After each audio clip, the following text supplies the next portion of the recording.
Buenas noches. Ante todo, bienvenidos aquí a la tercera jornada del ciclo de Andalucía en la Historia que hemos organizado Fundación Cajasol junto con el Centro de Estudios Andaluces. Aquí se le agradezco.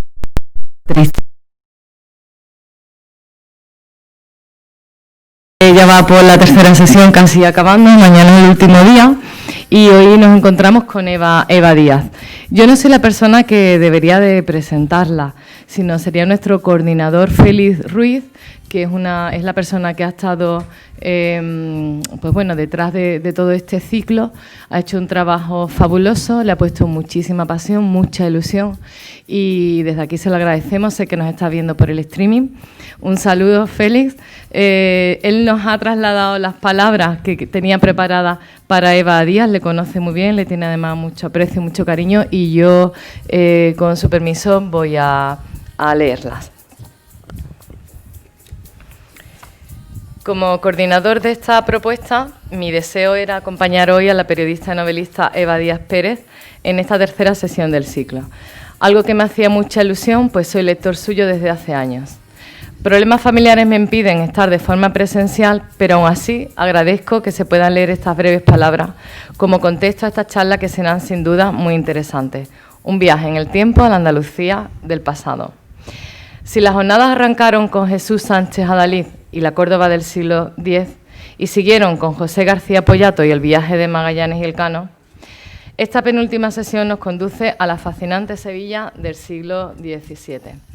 En ella ambientó Eva Díaz Pérez su novela El color de los ángeles, que por cierto la tenéis aquí en la entrada para que después quien quiera pueda adquirirla y aquí tenéis a la autora para que os la firme. En esta novela se acerca a la figura de uno de los grandes maestros de la pintura andaluza y española, Bartolomé Esteban Murillo. Eva Díaz demuestra en ella su capacidad para la fabulación al hacer corpóreo ante nuestros ojos a este hombre fascinante, por cuyos recuerdos nos conduce con un lenguaje de bella plasticidad. La evocación, como digo, tiene como protagonista a Murillo, pero también a Sevilla, ciudad que ha sido fundamental en la obra de esta magnífica periodista de la que tanto hemos aprendido leyéndola. En estas obras, como Memoria de ceniza, que relataba con sensibilidad inolvidable el drama de los protestantes perseguidos por la Inquisición. Como en aquella novela, la mirada de Eva Díaz sobre su ciudad y su historia vuelve a ser al mismo tiempo aguda y entrañable, cargada de anécdotas y con una capacidad extraordinaria para recrear una atmósfera y colocarla ante nuestros ojos, algo fundamental en cualquier novela, pero más aún en el subgénero histórico. En este caso, una Sevilla que es al mismo tiempo cosmopolita, como cabecera que había sido del comercio con América y de las maravillas del Nuevo Mundo, pero también ya decadente al ir perdiendo poco a poco su primacía. Una Sevilla, digamos, que contradictoria, nacida del roce entre lo lujurioso y lo opulento, y la miseria que traían las pandemias de peste que también había en esos años, y que a Murillo le arrebataron a nada menos que 3 de sus hijos, además de las inundaciones que provocaba el río Guadalquivir aún por dominar.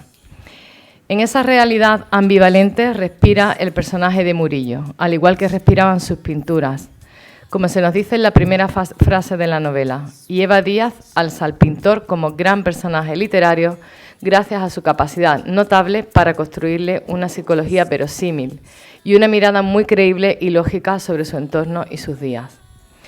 No está aquí, en su novela, el Murillo del tópico, el que los museos y los libros retóricos convierten en una especie de marca vinculada al arte religioso, sino el hombre cotidiano, que no es ajeno a las nuevas corrientes artísticas que recorren Europa y que en verdad fue un soplo de aire fresco a la España de la Contrarreforma, como defiende la propia Eva a menudo. Un genio capaz de plasmar la belleza de la vida sencilla y la delicadeza del espíritu en apenas unos trazos que hoy sigue maravillando a cualquier espectador sensible. Para que nos hable de esta Sevilla apasionante y de ese hombre excepcional, tenemos hoy aquí en Córdoba a Eva Díaz, que podrá contarnos en esta magnífica noche de otoño cómo se embarcó en esta aventura de convertir a este pintor fabuloso, al que admiraba media Europa, en un entrañable personaje de ficción, un ser vivo que alza vivo ante nosotros a través de la palabra. Su pintura respiraba y gracias a Eva, su figura hoy también respira y al tiempo nos inspira. Gracias por vuestra presencia aquí con nosotros. Bienvenida a este ciclo que nos permite bucear a través de la historia, a través de ese vehículo maravilloso que es la literatura de ficción. Yo reitero las palabras de Félix, agradezco a todos vosotros que estéis aquí en los tiempos en los que estamos, en la situación complicada, que no es fácil pues participar, ¿no?, en este tipo de actos, pero que bueno, creo que todos los que estamos aquí apostamos por acercar la cultura, por defenderla, la literatura y el arte. Así que gracias a vosotros y por supuesto a Eva Díaz por participar en este ciclo. Muchas gracias.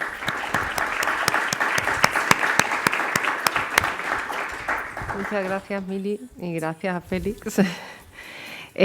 Bueno, agradezco muchísimo a la Fundación Cajasol y la Fundación Centro de Estudios Andaluces, porque creo que es muy oportuno este ciclo de compaginar literatura e historia, ¿no?, para entender precisamente mejor nuestro pasado, ¿no? Y es verdad que creo que se han abordado distintas etapas de la historia de Andalucía especialmente interesantes. De alguna forma, pues son etapas de nuestras épocas de oro, ¿no? Bueno, yo voy a hablar de Murillo, del color de los ángeles. Os voy a contar algunas historias, la intrahistoria de la novela, ¿no? Yo creo que eso es lo más curioso y lo que creo que este tipo de encuentros facilita, ¿no? ¿Por qué Murillo? Es verdad que en mis novelas anteriores siempre he intentado abordar episodios poco conocidos de la historia. La primera, por ejemplo, Memoria de ceniza, que por cierto ahora se reedita, se publicó en el año 2005, pero es un libro que ha seguido funcionando, ¿no? Precisamente por esa curiosidad, por eso, esas zonas en penumbra de nuestra historia, ¿no? Y después, bueno, otras novelas en las que abordaba pues otros episodios poco conocidos, como por ejemplo, la España del exilio intelectual, que esa fue la tercera novela, El Club de la Memoria. En fin, siempre me han interesado esos episodios, ¿no? ¿Por qué Murillo? Pues sinceramente porque creo que hay un Murillo muy conocido, tú lo mencionabas a través del texto de Félix, hay un Murillo muy conocido, todos lo conocemos, yo al ser de Sevilla tengo hasta empalagos de Murillo, o sea, entras en cualquier iglesia y hay tantos seguidores de Murillo, tanta repetición de la misma iconografía, que eso llega al hartazgo, ¿no? Eso puede llegar a hartar. Entonces, cuando empecé a intentar conocer un poco mejor el personaje, me di cuenta de que había una gran profundidad que no estaba conocida, o sea, había un Murillo que no se conocía, ¿no? Entonces ya me entró, bueno, mi pasión por lo oculto, ¿no?, por las zonas en penumbra, ¿no? Aunque efectivamente fuera un pintor muy conocido, todos cuando viajamos al extranjero, siempre en la sala de pintura española habrá un Murillo, entre otras cosas porque ha sido uno de los pintores más saqueados de la historia. Pero ¿quién era Murillo? ¿Y solo tenemos el Murillo religioso? No, hay muchos Murillos, ¿no? Entonces, esa parte fue, esa reconstrucción documental fue maravillosa porque, en el fondo, el novelista, nosotros investigamos, pero los que de verdad investigan son los historiadores, ¿no? Hay casos hay novelistas que son historiadores, como el caso de José Calvo Pollato, ¿no? Pero, en principio, los novelistas basamos nuestro trabajo en el buen hacer de los historiadores. Yo siempre doy mis agradecimientos, ¿no?, a todos esos investigadores e historiadores que antes han investigado durante tanto tiempo, ¿no?, y que nos permiten pues reconstruir ese pasado, ese personaje, en fin. Entonces, pues cuando empecé a documentarme, me di cuenta de que efectivamente había un gran Murillo, que es el Murillo religioso, que también me di cuenta de que yo tenía cierto prejuicio, porque es verdad que no había percibido del todo la gran revolución narrativa pictórica que Murillo hace para contar la historia religiosa. Es decir, él, frente a la representación de la religión como algo grave, que amenaza con el pecado, el infierno, esas escenas del Antiguo Testamento tan tremendas, él lo que plantea es una religiosidad cercana, amable también, ¿no? Hay cuadros como, por ejemplo, la Sagrada Familia del Pajarito, que si recuerdan es una escena en la que aparece la Virgen María hilando San José, que acaba de dejar sus labores de carpintero en un lado, y el Niño Jesús, que está jugando con un pajarito. Bueno, eso es, ¿vale?, una representación de la Sagrada Familia, pero realmente, si miras, si observas bien, es una escena que podía ocurrir en cualquier aposento del siglo XVII normal. Es decir, sus pinturas son ventanas a esa cotidianidad. Esa representación tan sencilla de la historia sagrada es lo fascinante de Murillo y es lo que impactó en su tiempo, ¿no? O, por ejemplo, las escenas que hace del Antiguo Testamento, de Moisés cuando llega a la peña de Oreb, que está en la Iglesia de la Caridad, que precisamente con el año Murillo se ha restaurado y pudieron bajarlo y fue maravilloso contemplarlo a pie de caballete, ¿no? Una cosa fascinante. Y ahí te das cuenta de que son escenas verdaderamente cotidianas, de absoluta normalidad. Es decir, esa es la primera revolución importante que hace Murillo, contar la religión de otra forma, mucho más cercana. En ese siglo XVII lleno de tantas catástrofes, de epidemias, de guerras, de hambre, ese acercamiento a la realidad religiosa, ese alivio que suponía contemplar esas escenas religiosas, yo creo que es una de las grandes revoluciones, ¿no? Y es otra forma de contar la religión, la narrativa religiosa, desde el punto de vista católico. Es decir, es el gran narrador de la Contrarreforma. Frente a ese relato que desde el mundo protestante, el mundo de la Reforma, se hacía condenando pues toda esa gravedad de la religiosidad católica y tal, él hace un relato sencillo. O sea, ahí está la primera revolución. Y eso me di cuenta también, digo, bueno, pues yo tenía cierto prejuicio realmente. Yo no miraba bien a Murillo, hasta que descubro eso, ¿no? Qué capacidad para hacer sencillo lo que no es tan sencillo, ¿no? Porque te das cuenta además de que muchas escenas que se habían pintado a lo largo de la historia del arte en muchísimas ocasiones, él le da otra vuelta. Es decir, ahí está el revolucionario. Ahora lo vemos y ya, bueno, está una cosa muy, en fin, ya se ha hecho mucho, ¿no?, sobre eso, pero en ese momento él lo hace y es de los primeros que lo hace, ¿no?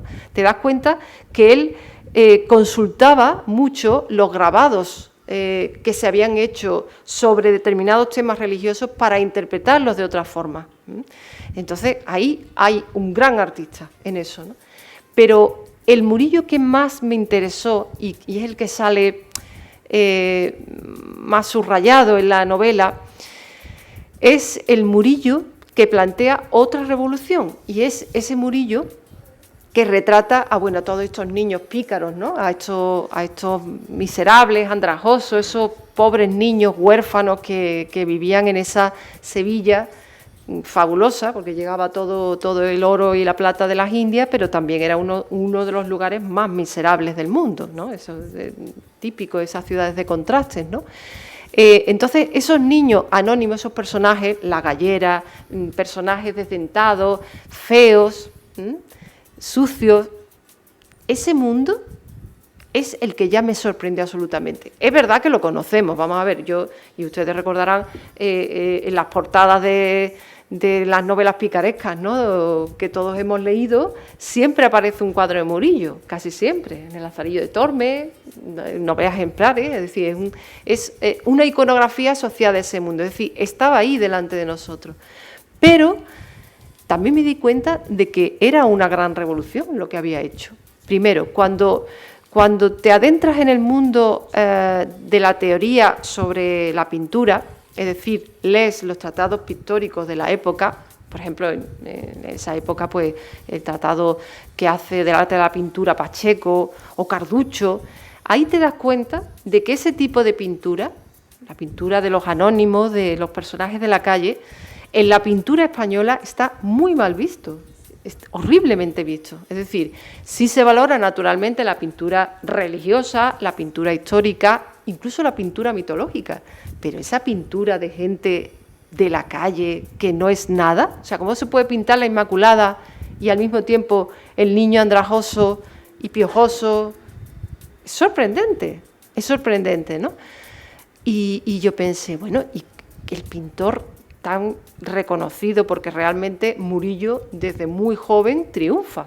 Con 19 años él pinta la serie del convento de San Francisco y sorprende. Y a partir de ahí, él, toda su vida, se convierte en un pintor muy reputado, con muchísima clientela y con un taller muy potente, ¿no? Un taller que suministra a cantidad de clientes, ¿no?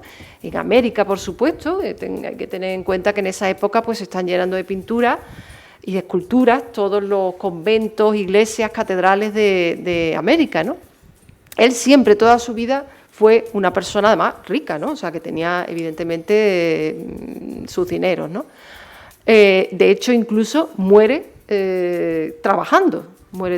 Él cae de un andamio cuando está pintando el cuadro de los desposorios de Santa Catalina, del convento de los capuchinos de Cádiz.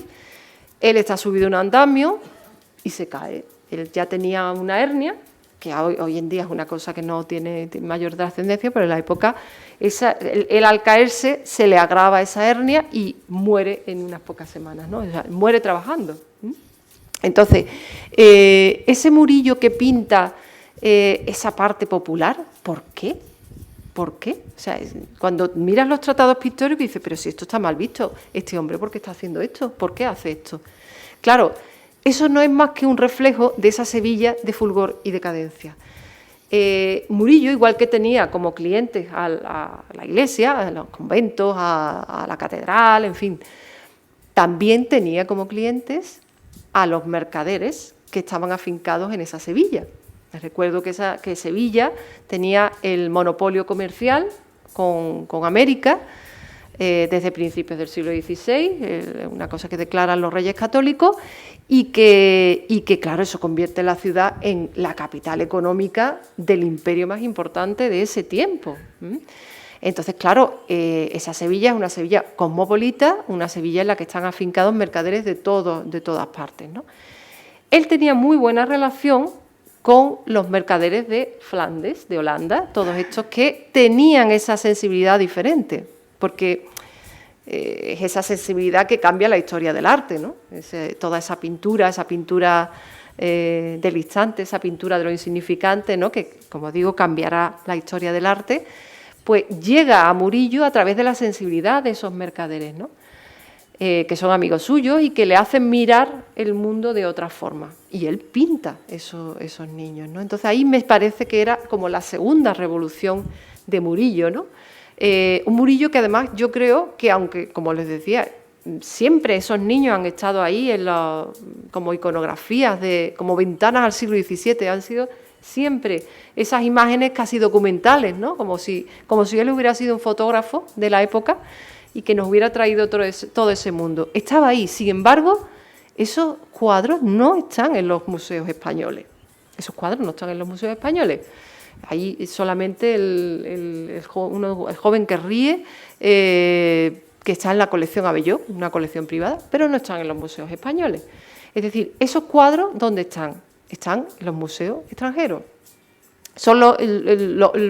La mayoría de esos cuadros salen no solo de Sevilla, sino de España, pues bueno, cuando Sevilla pierde el monopolio comercial. Y esos mercaderes o bien pasan a Cádiz, porque ya en el siglo XVIII, en 1717, pasa el monopolio comercial a Cádiz, ya estaban desde algún tiempo antes, ¿no? Ya afincándose en Cádiz como la ciudad que se convierte en la cabecera del comercio de India, y entonces pues ellos ya van a Cádiz, pero luego ya evidentemente entramos en decadencia y ya esos mercaderes pues se van a su tierra y se llevan naturalmente en su equipaje todos esos lienzos, ¿no? Esos lienzos que después también van desapareciendo, porque algunos que se quedan en España van saliendo. Incluso Carlos III ordena una pragmática impidiendo que salgan cuadros de Murillo de España, porque hay una auténtica salida brutal. Y eso es antes de que llegue el mariscal Soult, que en la Guerra de la Independencia se va a llevar, llevaba la lista perfectamente detallada de todo lo que se tenía que llevar, no solo de Murillo, sino de muchos más, pero Murillo era como objetivo número uno, ¿no? Entonces, ese Murillo, de alguna forma, se nos ha sido arrebatado, es decir, está fuera. Y, por otro lado, el Murillo religioso reinterpretado de otra forma, es decir, ese Murillo que nos llega en versiones kitsch, es decir, almanaques, estampas de comunión, cajitas de membrillo, de dulce membrillo, ¿no? Esas reproducciones horribles, ¿no? que todos hemos asumido y asimilado como Murillo. Más la reinterpretación que durante el nacionalcatolicismo se hace de ese mundo, ¿no? De hecho, incluso hay un intercambio con el gobierno de Vichy, que era colaboracionista con los nazis, para que la Inmaculada, la que se llamaba la Inmaculada de los Venerables, vuelva a España. Y bueno, y ahí está en el Museo del Prado, ¿no? A cambio se hizo un intercambio para mandar otro cuadro, un cuadro de Velázquez allí. En fin, porque como se consideraba que Murillo era el alma española, ¿no? Entonces, ahí ha pesado mucho todo ese lastre que se le ha echado encima al personaje, ¿no? A Murillo. Entonces me parecía muy oportuno contar de verdad, o al menos lo que yo creo que debía ser más aproximado a la realidad, pues cómo era Murillo, cómo era este personaje fantástico, este artista, porque además había todo un reto para la novelista, porque es verdad que es muy conocido, hay mucha documentación sobre su obra, pero él no escribió nada, o sea, sobre cómo era él no sabemos apenas nada absolutamente. Entonces, bueno, ¿cómo entra el novelista dentro de la piel de ese personaje, ¿no? Yo me tuve que meter en la mente de un señor del siglo XVII. Entonces, claro, ¿qué es lo único que tengo? Sus cuadros. Y recuerdo un verano, bueno, de estar paseando dentro de esos cuadros, ¿no? De intentar adivinar qué persona había detrás cuando pintaba, por ejemplo, pues un cántaro, ¿no? Que esa es otra. La maravilla de los detalles de Murillo, esas lozas que si se dan cuenta están en los cuadros siempre, esas lozas de la época que retratan también todo ese costumbrismo fantástico. ¿Quién era ese personaje que estaba detrás de eso? ¿Quién era? O, por ejemplo, lo que tú mencionabas, que yo recuerdo cuando leí su historia, ese hombre que pierde a sus 3 primeros hijos durante la epidemia de peste, la de 1649, que acaba con la mitad de la población. O sea, a partir de entonces Sevilla no levantó cabeza, porque la mitad de la población murió, ¿no? Ese hombre al que se le mueren además de los 3 primeros hijos. Es verdad que en la época la mortandad infantil era, bueno, el pan nuestro de cada día. De hecho, por eso la gente tenía tantos hijos. Por cierto, Murillo, fue el hijo número 13, o sea, 13, y su madre lo tuvo, atención, con 50 años, del siglo XVII, que los 50 años del siglo XVII es ya, en esta época sorprendente, pues, o sea, casi no tenemos a Murillo. Entonces, él fue el hijo número 13, él tuvo 9 hijos, pero estos 3 primeros se mueren en la epidemia. Y como decía, la mortandad infantil era habitual, pero claro, morir de peste y además murieron en cuestión de pocas semanas, ¿no? Yo recuerdo que esa recreación fue muy dura, esa parte, por eso, porque te tienes que meter en qué pudo pensar, qué dolor sentiría él y su esposa, ¿no? Beatriz de Cabrera. Yo imaginé, y esta es la parte en la que entra la ficción, pero siempre la ficción verosímil. Yo creo que este ciclo, aborda desde luego a escritores estupendos que, bueno, con una novelística realmente rigurosa, de un proceso documental que el lector se puede fiar, es decir, no es una cosa de fabulación loca. Pues en esta parte en la que yo tenía que meterme en la piel de un señor del siglo XVII que pierde a sus 3 primeros hijos de peste, pues claro, haces un poco, los novelistas somos un poco actores, ¿no? Tengo que interpretar a este personaje, ¿cómo hablaría este personaje? ¿Qué sentiría, no? Y hay, en un momento dado, no sé en qué momento, porque el proceso de escritura tiene una parte misteriosa o extraña o poco racional. Y yo recuerdo que en un momento, cuando sufre la pérdida de sus hijos, pensé, claro, este hombre debió de haber pintado a sus hijos en muchos de sus cuadros. Es verdad que ese dato o sea, sabemos que lo hizo, pero no sabemos dónde están, o sea, dónde están sus hijos. No sabemos, pues aquí es el hijo cuarto, Luis Felipe o María Isabel. Solamente hay un cuadro que se supone que Murillo utilizó a su hija, que es un cuadro de la Virgen María, Santa Ana enseñando a leer a la Virgen María, donde aparece una hija suya que luego, al crecer, fue monja y que al parecer era sordomuda. Bueno, ese es el único dato documental que tenemos. Pero adivinamos que evidentemente el pintor, que es el gran pintor de los niños, no solamente estos niños pobres, ¿no?, estos pícaros, sino que es el pintor de la Santa Infancia. San Juan Bautista, la Virgen María, Jesús de pequeño, los ángeles. Es decir, debieron de estar, o sea, ese retrato de familia que no reconocemos debía de estar disperso en sus cuadros. Entonces yo imaginé que esto se le ocurría a su esposa, que sentía de pronto la necesidad de, bueno, se te muere tu hijo, pues ¿qué es lo que un padre o una madre haría? Pues hoy en día mirar sus fotografías, ¿no?, o ver el vídeo en el que lo teníamos grabado, ¿no? Claro, en esa época, pues esa madre lo que hace es que busca a sus hijos pintados en los cuadros y ella sabe dónde están pintados. Es decir, ella sabe, esto ya es novela, ella sabe que su hija Francisca María es la que está pintada en uno de los cuadros de la iglesia de Madre de Dios. Otro, Luis Felipe, el primero, es un angelito que hay debajo de una virgen que está pintada en el convento de Madre de Dios, en fin. Y Beatriz va todos los días a ver a sus hijos y hace ese recorrido como consuelo, como alivio de luto, ¿no?, en fin, ante esa desgracia tremenda. Y es algo que después hará Murillo, ¿no? Claro, esto es una invención, esto no es verdad, esto es algo que tú imaginas que podía haber hecho ese hombre, ¿no? Esa parte de la novela que tiene ficciones verosímiles, ¿no? Pero lo curioso es el día que me encuentro que las rutas que se hacen por Sevilla y la Sevilla de Murillo se estaba contando esto como real.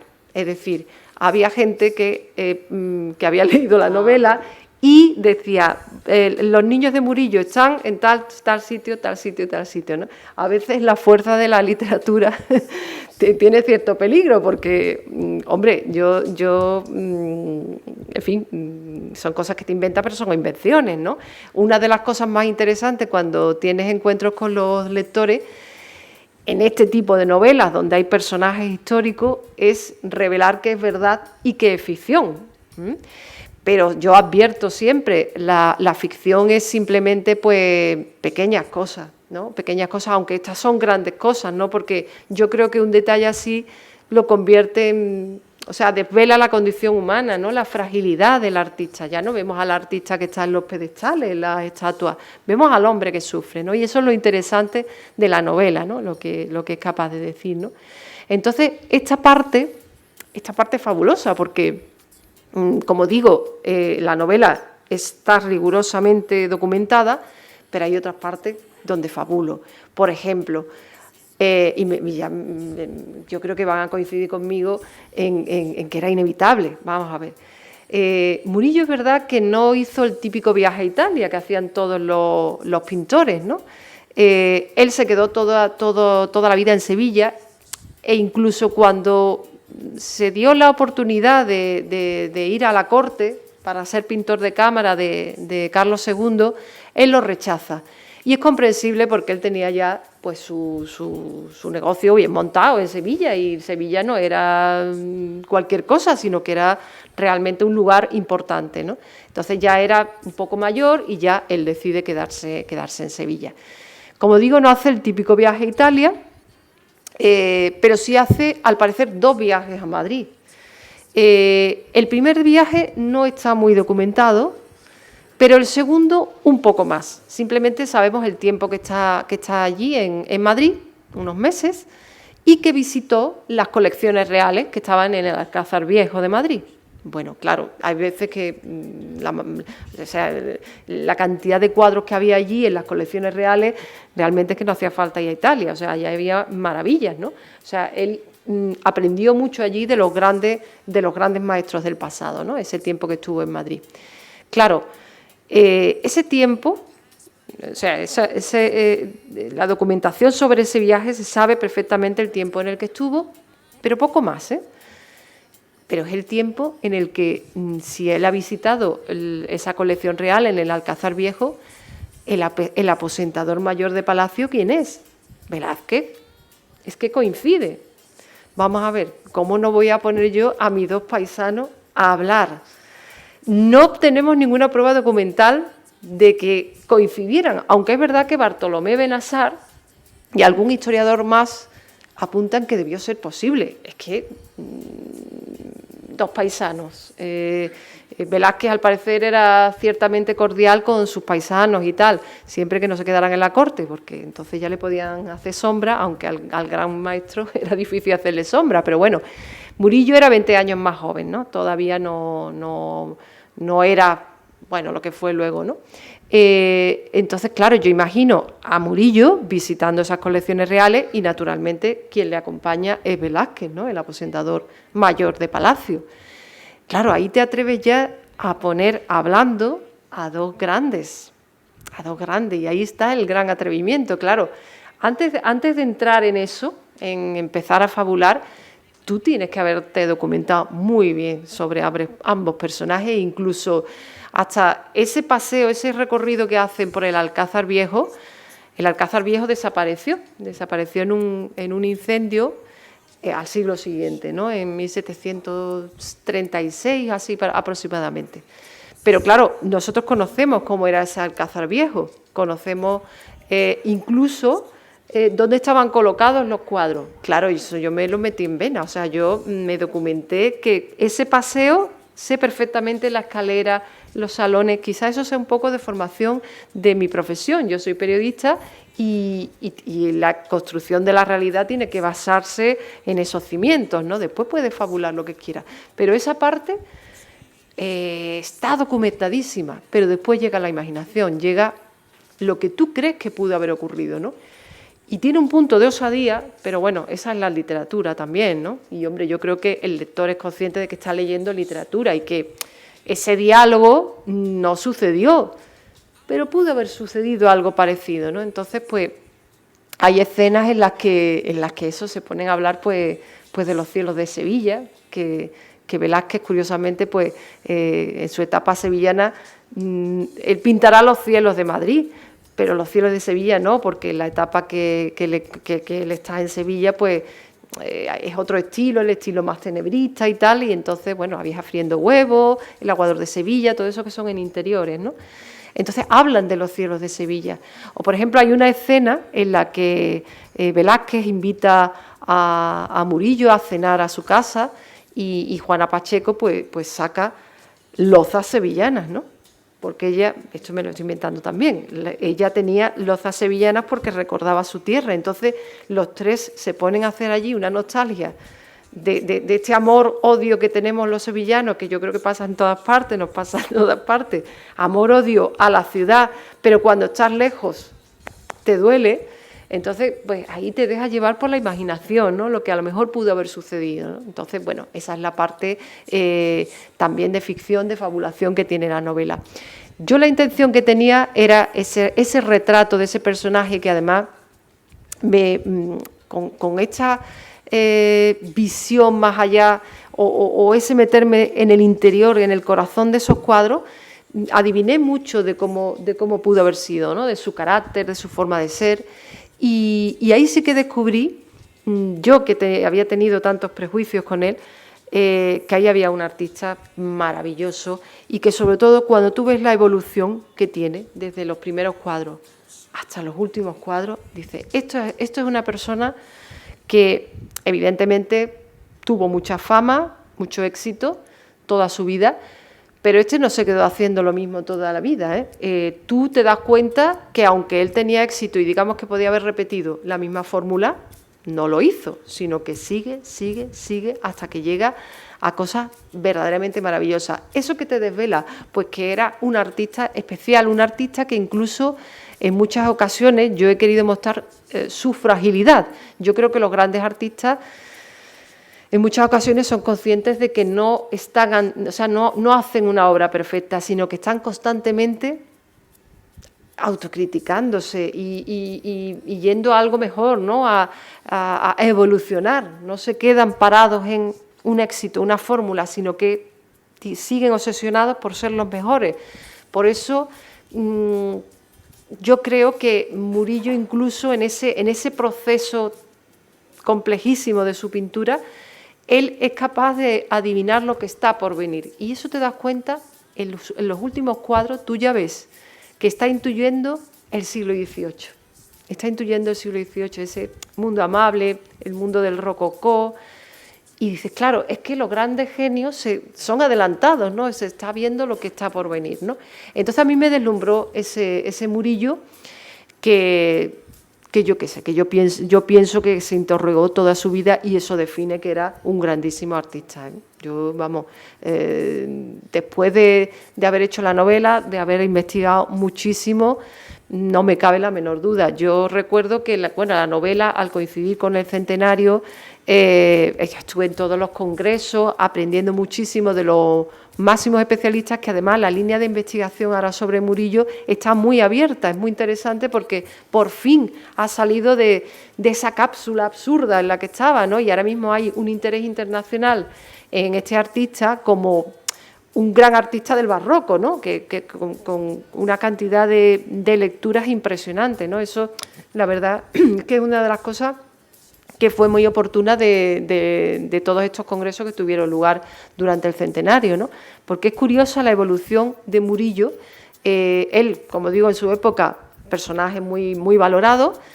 En el siglo XVIII, valoradísimo, es decir, esta pragmática de Carlos III impidiendo que salgan cuadros de España es porque tenía mucho éxito internacional y tú ves en la bibliografía internacional es muy importante, siempre se consideraba como el mayor pintor, mucho más que Velázquez, que durante el siglo XVIII y parte del XIX no lo conoce nadie porque casi toda su obra está en España, no tiene una proyección fuera y bueno, hasta que no lo descubra Manet cuando visita el Prado y de pronto dice, este pintor, ¿quién es? Que es cuando es la gran proyección de Velázquez, ¿no? Pero Murillo durante todo el siglo XVIII es el gran pintor español y en el siglo XIX, por ejemplo, sí, fue con la Inmaculada de los Venerables, creo, que en la subasta que hubo se alcanzó el precio más alto hasta ese momento en la venta de una obra de arte. Es decir, era muy reconocido. ¿Qué es lo que pasa? Llega el tiempo de las vanguardias y cae la figura de Murillo. Coincide también con esa interpretación, pseudointerpretación extraña del tema religioso. Y entonces es cuando el personaje, pues no hay muy poco interés por él. Y sobre todo también en España, ¿no? Seguía siendo reconocido fuera, pero en España como que estaba asociado a lo que estaba asociado y no era interesante, ¿no? Y por ejemplo, hay un historiador maravilloso, ya murió, Diego Angulo, que es el que le dedica una gran obra, varios tomos, a la obra de Murillo, y es el que revitaliza en España la figura de Murillo, dándole la importancia que merece, ¿no?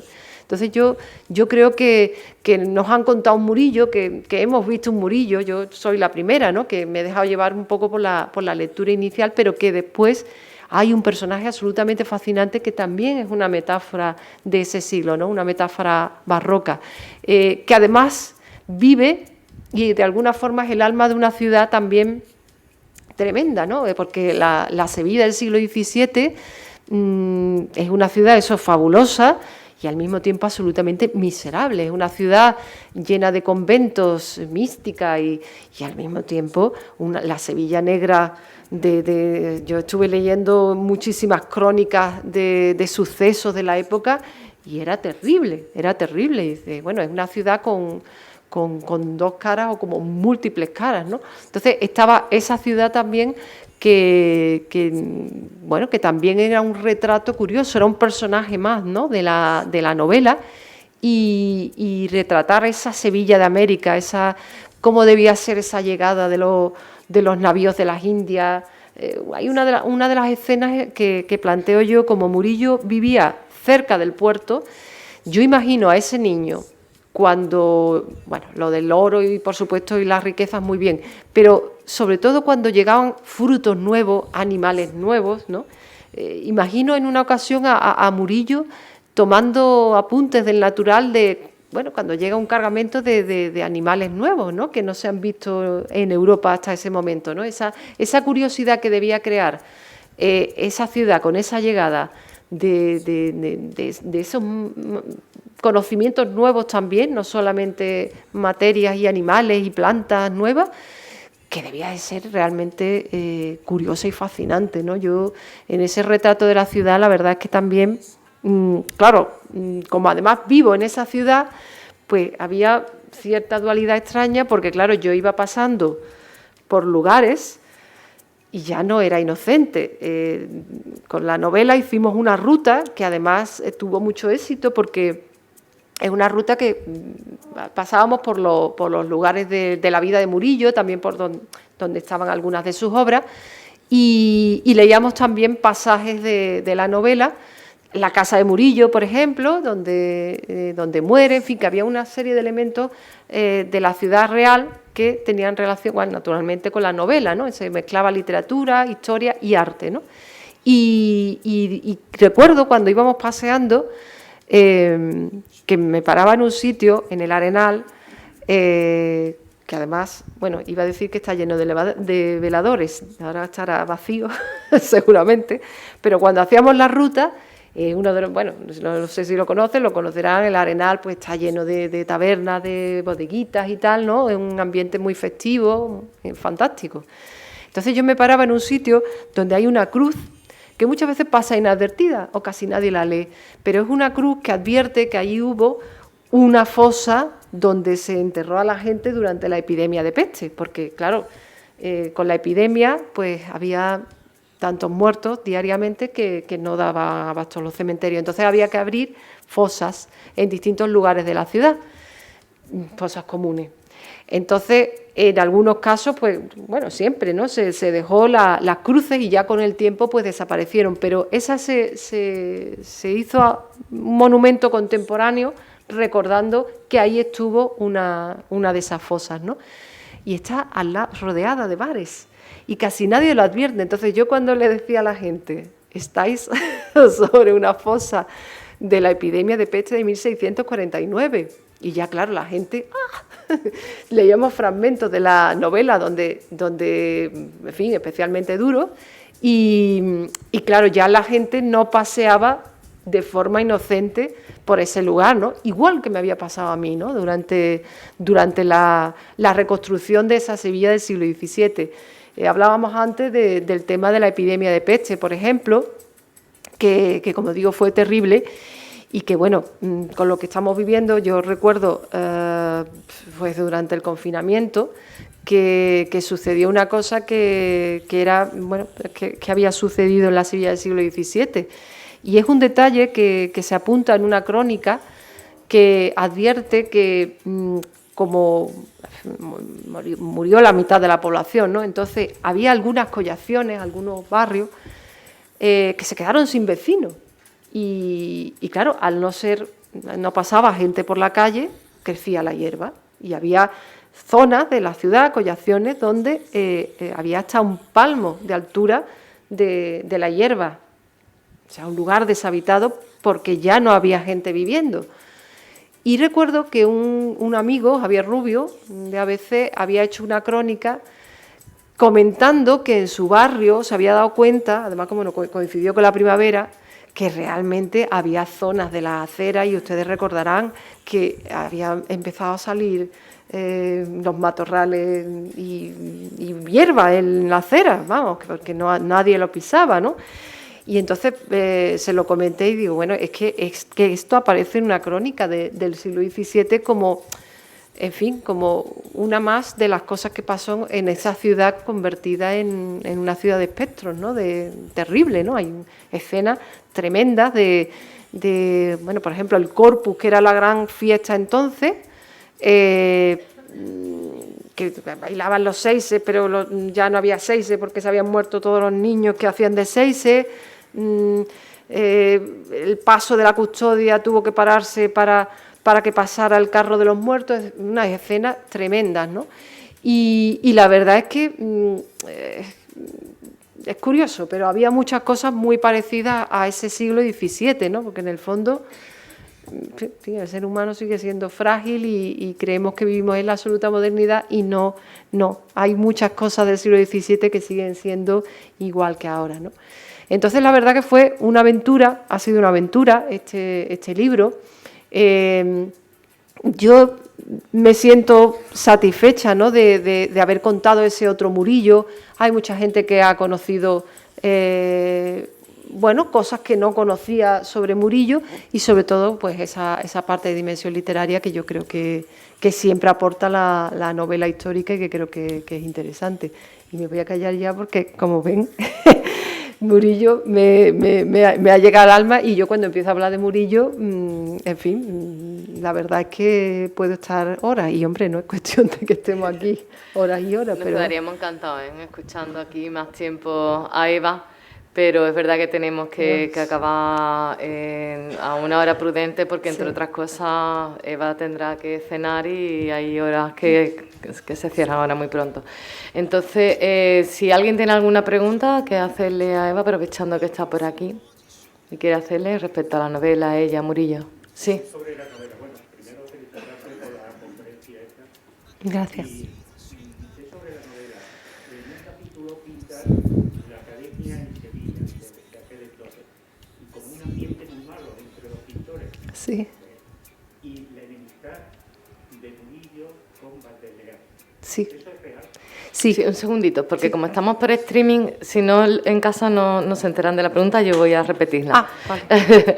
Pregunta el caballero que había mal ambiente en la Academia de Sevilla, o eso dicen, ¿no?, en la época, y que si entre Murillo y Valdés Leal hubo algún tipo de pique. Sí, eso es real. Eso es real.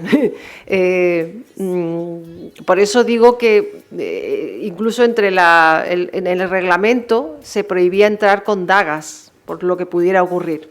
Y realmente, en fin, no se llevaban nada bien. Y el caso de Valdés Leal y de Murillo, que además, curiosamente, ellos coinciden trabajando en la Caridad, en la Iglesia de la Caridad.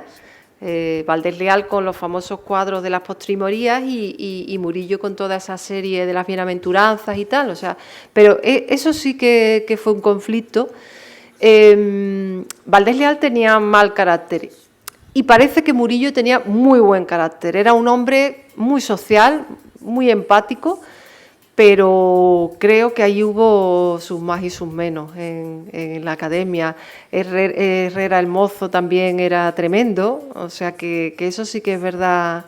Yo me imagino ese ambiente de la academia, esos grandes, ¿no?, allí coincidiendo y en ese lugar que era, claro, era el edificio de la Lonja de Mercaderes, que es el actual Archivo de Indias, que es curioso porque, claro, la Lonja de Mercaderes se levanta a finales, 1562 o algo así, en Sevilla, porque los mercaderes no tenían sitio donde estar haciendo sus negocios, porque hasta ese momento se había limitado a hacerlo en las gradas que estaban alrededor de la catedral, que mucha gente dice que esas gradas hacían tales negocios que era como el Wall Street del siglo XVI, realmente era así, ¿no? Entonces, claro, los mercaderes pidieron un sitio porque cuando hacía sol y cuando llovía se metían muchas veces en la catedral y ya las tenían con los canónigos, ¿no?, como es lógico. Piden ese sitio, se levanta ese maravilloso edificio herreriano, pero claro, ese sitio cuando ya, digamos, entran los mercaderes, ya esa importancia comercial de Sevilla ya no era tanto. Entonces, por eso se queda esa segunda planta vacía. Y es la razón por la que la Academia de Pintura se instala allí, ¿no? Entonces, Ya después, en el siglo XVIII, será el Archivo de Indias, pero en esa época todavía era la Lonja de Mercaderes. Y ese ambiente, en efecto, era así. Herrera el mozo tremendo, el padre de Herrera el viejo, que era profesor, o sea, era maestro, y tuvo a Velázquez y el padre lo quitó de allí porque era horroroso, o sea, un ambiente tremendo, ¿no?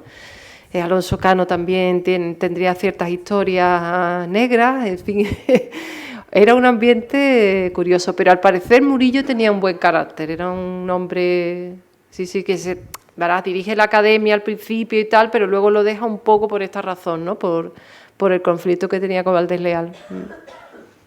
¿Alguna otra pregunta? Luego tenía otra duda, un poco abusar. Sí.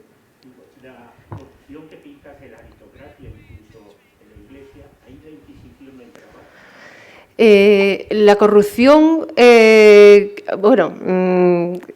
vamos a ver, yo creo que la Inquisición se mete más en temas de pensamiento, o en el caso, por ejemplo, por supuesto, de judaizantes y todo eso, que ya había sucedido un poco antes, ¿no? Los judaizantes, digamos que la Inquisición se centra en ir contra ellos a finales del siglo XV, principios del XVI, luego la semilla contra los protestantes, o sea, y en esa época yo creo que es que la corrupción estaba absolutamente admitida, y de hecho la Iglesia participaba de esa corrupción, o sea, era el sistema, y esa corrupción moral que sucede en la novela, la Inquisición no se mete porque participaba en parte en ella, o sea que yo creo que iba más contra otros asuntos, ¿no? de pensamiento, de comportamiento, y en muchas ocasiones cuando tocaba el alto poder se retiraba, era parte del mecanismo. Bueno, pues yo creo que si Murillo reflejó en su momento, como él, como decía Eva, nadie sabía hasta la fecha, era muy raro que alguien pintara una escena costumbrista, ¿no? Cotidiana de la época, o se pintaba, o sea, yo pienso, ¿no? Que si no había fotografía, la forma de retratarse tenía que ser con pintura. ¿Quién podía adquirir una pintura? Era muy complicado que alguien tuviera un retrato, muy complicado. Entonces, que él haga retrato de una escena costumbrista, pues bueno, para la historia, yo soy historiadora, para la historia ha venido fenomenal, porque nos ha dado a conocer una serie de pistas, de claves de la sociedad que si no de otra forma, pues se nos habrían escapado. Pero igual que él nos ha retratado esa Sevilla desconocida, pues gracias a Eva hemos también conocido esa pasión oculta, ¿no? Ese misterio que tú te llevó a hacer el libro y que hoy nos lo has transmitido aquí. Y no solamente sobre Murillo, sino de Sevilla, y lo extendemos a Andalucía, cómo era la Andalucía del siglo XVII, que hoy nos vamos todos pues con algo más que conocemos gracias a ti. La pasión que le pones la has demostrado hoy, cómo lo has escrito, cómo te has inspirado, y se nota también que eres periodista, te has documentado y bueno... Como los buenos periodistas, ¿eh? Como buenos periodistas. Así que nada, agradecemos de nuevo tu presencia, a los que estáis aquí presencialmente, a los que desde casa nos están viendo también. Y bueno, mañana nos reemplazamos con Santiago Posteguillo, con el que finalizamos el ciclo. Si no habéis tenido inscripción, tanto los que estáis aquí como los de casa, mañana los retransmitimos también por streaming, tenéis esa oportunidad de verlo, o bien en la página web de la Fundación Cajasol o del Centro de Estudios Andaluces, vaya a poder verlo en directo, aquel que no pueda. Y nada más, muchas gracias y buenas noches. Gracias, Eva. Gracias a vosotros.